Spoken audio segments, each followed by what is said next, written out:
ओम नमः शिवाय। शिव जी सदा सहाय। ओम नमः शिवाय। गुरु जी सदा सहाय। सारी संगत को मेरा प्यार भरा नमस्कार। मैं गुरु जी की बेटी आपके समक्ष अपना फिर से संध्या वेले और गुरुवार का शुक्राना सत्संग लेकर आई हूँ।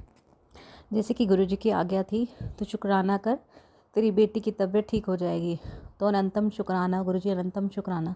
जैसे कि मैंने अपने पिछले सत्संग में भी बताया था, मेरी बेटी ने को कब से कोल्ड और कफ था, और जैसे ही उनको होता है कुछ भयंकर ही हो जाता है, कुछ अजीब सा, उनको सांस लेने में दिक्कत होती है। लेकिन जब से मैं गुरुजी से कनेक्ट हुई हूँ, ऐसी ज़्यादा नौबत तो नहीं आती है। थोड़ा बहुत खांसी जुकाम होता है, और हमेशा उसके जो गले में जब भी उसको कफ होता है तो हमेशा उसके कान में दर्द शुरू हो जाता है।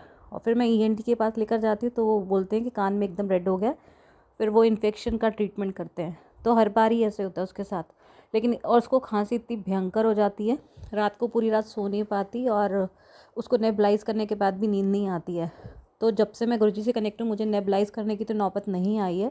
तो शुक्राना गुरुजी, अनंतम शुक्राना। और गुरुजी ने मुझे कहा था कि जब भी तेरे बच्चों को खांसी या जुकाम हो, या तुम्हें भी हो, तुम्हारे परिवार में से किसी को भी हो, तुम समोसे का भोग मुझे लगाओ और ख़ुद भी खाओ और सबको खिलाओ। तुम्हारी खांसी 1-2 दिन में ही गायब हो जाएगी। तो और जैसे गुरुजी की आज्ञा थी, मैंने ऐसे ही किया। मैंने पहले दिन परसों समोसा मंगवाया। तो बच्चों ने पूरा तो नहीं खाया गया, लेकिन जितना भी खाया गया बच्चों ने खाया। बाकी मैंने खाया, और मेरे हस्बैंड जी ने भी खाया, मैंने भी खाया, मेरे बच्चों ने भी खाया। मेरी जुड़वा बेटी हैं, दोनों को कोल्ड कफ था। फिर उस दिन थोड़ा थोड़ा उनको खांसी थी, अगले दिन भी उनको खांसी थी। फिर मैंने दोबारा समोसा मंगवाया, उन्होंने तब भी समोसा खाया, और उसके बाद अब मेरे बच्चे ठीक हैं। हल्की सी खांसी है, वो एकदम से तो नहीं जाती, हल्की हल्की बीच में कर रहे हैं। तो आज गुरुजी का मैंने मैसेज देखा तो उन्होंने कहा शुक्राना कर, तेरे बच्चे की परेशानी बीमारी ख़त्म हो जाएगी। तो अनंतम शुक्राना गुरुजी, अनंतम शुक्राना। मुझसे कुछ भूल चूक होगी तो क्षमा करना। जैसे कि गुरुजी कहते हैं कि अपने माड़े कर्मों की माफ़ी मांगा कर।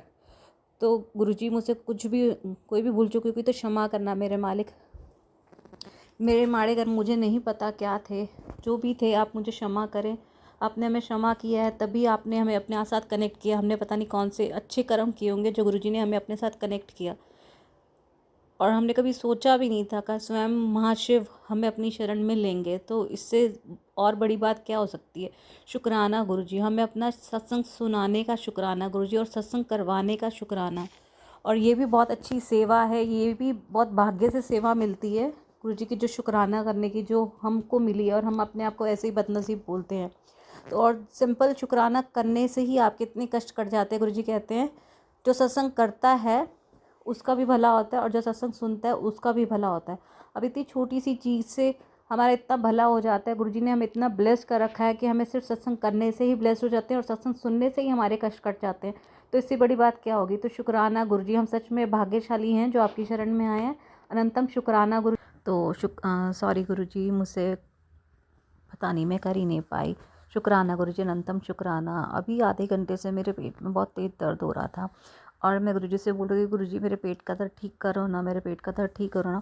अभी मैं बोलते बोलते जैसे बैठी और मैंने अपना फ़ोन खोला तो गुरुजी का मैसेज था कि एक सत्संग था जिसकी हेडिंग यही थी फेसबुक पर कि तेरी एक बहुत बड़ी बीमारी मैं छोटे से इन्फेक्शन में काट रहा हूँ, सत्संग सुन के अपना कष्ट कटवा ले। और जैसे ही मैंने वो सत्संग सुनना शुरू किया, उसमें एक आंटी जी के पेट में दर्द होता है और उनको वॉमिट्स होती हैं, और वो गुरुजी का जल प्रसाद लेती हैं, और 10 मिनट में उनके पेट का दर्द बिल्कुल ठीक हो जाता है। और उनको भी यही मैसेज आया था कि एक बड़ा इन्फेक्शन तेरे छोटे से बड़ी बीमारी छोटे से इन्फेक्शन में काट रहा हूँ। और उन आंटी जी के घर पे स्वरूप भी नहीं था गुरुजी का, सिर्फ उनकी सासू माँ मानती थी, और वो गुरुजी का नाम जाप करती थी। उन्होंने फ़ोन में देख के गुरुजी को जल प्रसाद छुआ के और मंत्र जाप करके वो जल पिया, और उनका 10 मिनट में दर्द बिल्कुल ठीक हो गया। तो शुक्राना गुरुजी, अनंतम शुक्राना। मेरे घर में तो गुरुजी का स्वरूप भी है, तो अनंतम शुक्राना गुरुजी। और गुरुजी ने कहा है कि ये साल तेरे लिए बहुत अच्छा जाएगा, तेरे पे और तेरे बिज़नेस और तेरी हेल्थ और तेरे बिज़नेस के लिए परिवार बहुत अच्छा है पड़ा, ये साल बहुत अच्छा जाएगा। तो शुक्राना गुरुजी, अनंतम शुक्राना। गुरुजी ने कहा था बस तेरे शुक्राना करने की देर है, खुशखबरी तेरे दरवाजे पे खड़ी है। तो अनंतम शुक्राना गुरुजी। और गुरुजी ने अब इतने पॉजिटिव मैसेजेस आते हैं, देख के दिल खुश हो जाता है। अब कोई भी ऐसा नेगेटिव मतलब नहीं आता ब्लैक मैजिक। गुरुजी ने कहा है कि मैंने तेरा ब्लैक मैजिक जड़ से काट दिया। जिस घर में मैं होता हूँ वहाँ ब्लैक मैजिक क्या, कोई भी बुरी शक्तियाँ प्रवेश ही नहीं कर सकती। भूत तो मुझे देखकर भागते हैं। तो अनंतम शुक्राना गुरुजी, ये तो हमारे कर्म होते हैं जो गुरुजी कटवा रहे होते हैं, जो माड़े कर्म जो हमें काटने ही होते हैं। तो अनंतम शुक्राना गुरुजी, अनंतम शुक्राना। गुरुजी ने कहा है तू बस आप आँख बंद करके मेरी रास्ते पे चलती चल, तेरा ज़माना आएगा, दौर आएगा। तो अनंतम शुक्राना गुरुजी, अनंतम शुक्राना। तो गुरुजी ने मुझे कहा है देखो इस साल नई गाड़ी और नया बंगला भी ब्लेस किया, शुक्राना कर। अनंतम शुक्राना गुरुजी, जब भी मुझे मिलेगा तो अनंतम शुक्राना। जैसे कि आपने कहा था मेरे इस घर में बहुत नेगेटिविटी है जो कि आपने निकाल दी, और हमारे ऊपर ही जिन्होंने हमें ब्लैक मैजिक किया, जैसे कि आपने बताया कि वो एक औरत हैं, और जो आपने मुझे सपने में भी दिखाया। तो अनंतम शुक्राना, और आप मुझे उन नेगेटिव लोगों से एकदम दूर करें। तो अनंतम शुक्राना गुरुजी, अनंतम शुक्राना गुरुजी। मुझसे कुछ भूल चूक होगी तो क्षमा करना मेरे मालिक। और आपने ये भी कहा था कि तू शुक्राना कर, तेरे बच्चे के को मेरे आशीर्वाद की बहुत ज़रूरत है। तो अनंतम शुक्राना गुरुजी। ऐसे ही आपने आपसे कि गुरुजी का मेरे पास बहुत टाइम से एक तो बार मैसेज आया कि तेरे घर में जो तेरी काम वाली है उसके दिमाग में तेरे बारे में कुछ गलत विचार आ रहे हैं, वो तेरा कुछ बड़ा नुकसान करने की सोच रही है, और वो तेरा नुकसान तुझे पहुंचा सकती है। तो इससे पहले भी गुरुजी ने मुझे बताया था, मेरे घर 2 मेड थी, कि तेरी काम वाली कुछ गलत करने वाली है, समय रहते उसको निकाल दे।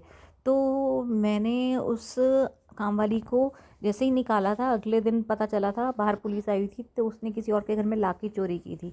तो मैंने तो उसे अपने घर से निकाल, तो अनंतम शुक्राना। और मैंने अपनी दूसरी बेट से काम करवाती थी, तो उसके मतलब 1-2 महीने के बाद ही गुरुजी का मैसेज आया कि ये जो तेरी काम वाली जो तेरे घर में रोज़ आती है, वो तेरी काम वाली, उन्होंने सत्संग सुनवाया, उसमें वो काम वाली थी कि वो तेरे तेरे बारे में अब तेरे उसके दिमाग में कुछ गलत गलत विचार आ रहे हैं, वो तेरा बड़ा नुकसान करने की सोच रही है, और वो तेरा नुकसान कर भी सकती है, तो ध्यान रख। तो सच बताऊं तो मुझे काम वाली तो सत्संग में तो समझ में आ गया, काम वाली तो मैं बोलती गुरुजी अब मैं काम करेगा कौन, इतनी ठंड आ रही है, अब इसमें मुझे दिखने में तो ऐसा कुछ नहीं लग रहा। तो मैं उसके ऊपर ध्यान तो देती थी, लेकिन इतना नहीं, मैं मतलब उसको गुरुजी ने तो मुझे साफ कह दिया इसको अपने घर से दूर रख, लेकिन मैं उसको रखी हुई थी कि मेरे को ऑप्शन नहीं दिख रहा था मेड का। तो मैं गुरुजी को कहती गुरुजी जो भी है आप, मुझे नहीं पता, या तो आप मेरे को मेड अपने आप ढूंढवाओ, या फिर आप इसको मतलब कुछ ही अपने आप निकालना और मेरी दूसरी मेड को अपने आप एडजस्ट करवाना। तो मैं कहाँ से ढूंढूंगी, मेरी इतनी ठंड का टाइम है और मेरे बच्चे भी छोटे, मेरी खुद की तबीयत भी ठीक नहीं रहती, तो आप ही कुछ करो। और आप मानोगे मैं उस मेड के ऊपर ध्यान तो देती थी, लेकिन मुझे नहीं पता था कुछ कर सकती है। और मैं अपने गुरुजी के रूम में जैसे बैठी थी, जिस रूम में गुरुजी का स्वरूप है, मेरी मेड वहाँ आई और अपने आप बोली ये रबर, उसने मेरे जूड़े पे एक रबर बैंड, रफल जो होता है रबर बैंड लगा कर उतारती, बोलती ये मैंने आपका वहाँ से लिया था।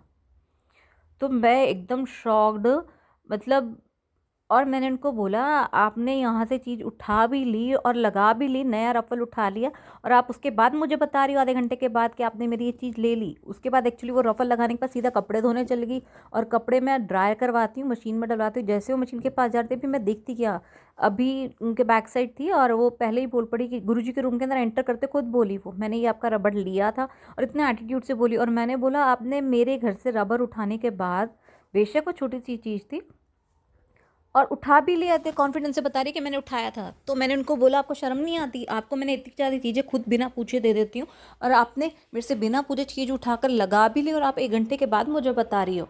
तो मैंने उनको डांटा, और मानोगे संगत जी उसने गुरुजी के रूम के अंदर एंटर करते अपने आप बोला, मतलब गुरुजी ने उससे बुलवाया, गुरुजी मेरा ध्यान दिलवा रहे थे ये देखो चीज़ें उठाती है, अगर वो चीज़ मुझे खुद भी ना बताती मुझे पता भी ना चलता। और उसके बाद मैंने उसको इतना डांटा, तो उसके बाद मैं उसके ऊपर खड़ी रही नेक्स्ट डे भी संगत जी। तो जैसे कि गुरुजी ने मुझे अलर्ट करवाया, देख तुझे ध्यान देने की ज़रूरत है। और मैं इतनी शॉक्ड, मतलब ये मैं इतना कॉन्फिडेंस कि मेरी चीज़ घर से चीज़ उठाई, बेशक वो जितने की भी हो, उठाने के बाद इतने कॉन्फिडेंस से मुझे जेनिफर ने उनको डांटा, तो बोली फिर क्या हो गया, 1 रुपये का रबड़ ही तो उठा लिया तो क्या हो गया। बात रबर की नहीं है, मतलब उसने ये चीज़ उठा ली, और मैंने उनको डांटा, और उनकी आंखों में आंसू तो था, और वो बोली फिर क्या हो गया, मैं तुम्हारे घर में कोई चोरी थोड़ा ना कर ली, मैंने कोई जेवरात तो ना उठा ली। तो मैंने कहा मेरे घर में कुछ भी चीज़ चोरी होगी तो मैं यही समझूंगी ना कि वो आपने ही उठाई थी, क्या पता आपने कुछ और भी उठाया हो। तो आपने मतलब मेरे से भी कुछ उठाया क्यों, मैं आपको बिना पूछे इतनी सारी चीज़ें दे देती हूँ, तो आपका ये मतलब नहीं बनता तो उठाने का। तो उन्होंने रिग्रेट तो फील किया, मुझे लगा उन्होंने अंदर से रिग्रेट फील किया, तब तो वो चलेगी। नेक्स्ट डे काम कर रही थी, तो मैं जहाँ जहाँ वो जा रही थी अब तो मुझे समझ में आ गई थी ऐसे काम करती हैं। तो मेरे बच्चों की स्टडी टेबल के नीचे एकदम नया जो इरेज़र होता है बच्चों का रब करने के लिए, तो वो नीचे एकदम नया पैक इरेज़र था, तो मैंने उनको बोला आंटी ये नीचे से उठाकर ऊपर रख देना। तो मैंने उनको बोला, उसके बाद मैं उस रूम से बाहर चली गई। उस रूम में कोई भी नहीं आया। उन्होंने वहाँ से सफाई कर ली। झाड़ू करने के बाद वो दूसरे रूम में आई, और जैसे वो दूसरे रूम में मेरी डॉटर उनके साथ ही थी, तो मैंने उस रूम में कोई नहीं आया जिस रूम में इरेज़र गिरा था उनके झाड़ू लगाने के बाद। तो मैंने आवाज़ लगा के बोला, आंटी आपने यहाँ से इरेज़र उठा के ऊपर रखा था? तो शी सेड हाँ मैंने रखा है। तो मैंने कहा मुझे तो नहीं मिल रहा, कहाँ पर है? तो उनको था कि ये तो ध्यान दे रही है, तो बोली मैंने तो यहीं रखा था। तो वापस वो वहीं से बोली दूसरे रूम से, और मेरी डॉटर उसी रूम से दूसरे रूम से बोलती है जहाँ पर आंटी जी झाड़ू लगाने गई थी बाद में, मम्मा ये बेड के नीचे ये रबर गिरा पड़ा है। तो उस रूम में, मतलब जिस रूम से चोरी किया उन्होंने, वहाँ पे कोई भी नहीं है, बस मेड वहाँ से साफ करके चली गई। और उन्होंने स्वेटर में अपने पॉकेट में छुपा लिया होगा। और जैसे मैंने पूछा उनको था कि इसने अलर्ट हो गई है, कि इसको पता चल गया कि मैं, मतलब ये मेरे से पूछ रही है, ध्यान रख रही है चीज़ का, तो उसको था कि मेरे पे शक जाएगा, इसने रबर अपने पॉकेट पे रख के ऐसे बेड के नीचे फेंक दिया। शक मेरा उन पे इसलिए जा रहा है क्योंकि सफाई करने के बाद उस रूम में कोई भी नहीं गया था। मेरे बच्चे मेरे साथ बाहर थे और मेरी डॉटर भी बाहर थी, मतलब उन्होंने ही उठाया वहाँ से और बेड के नीचे फेंक दिया। तो बोल तो मैंने उनको इनडायरेक्टली सुना दिया, लेकिन मैं हफ्ते से उनके सिर पे ही खड़ी होकर काम करवा रही थी, और अब मैंने उस मेड को हटा दिया।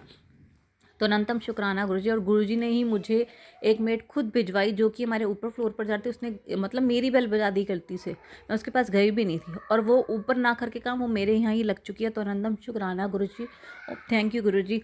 मुझसे कुछ भूल चुकी होगी तो क्षमा करना गुरुजी। ओम नमः शिवाय। शिवजी सदा सहाय। ओम नमः शिवाय। गुरुजी सदा सहाय।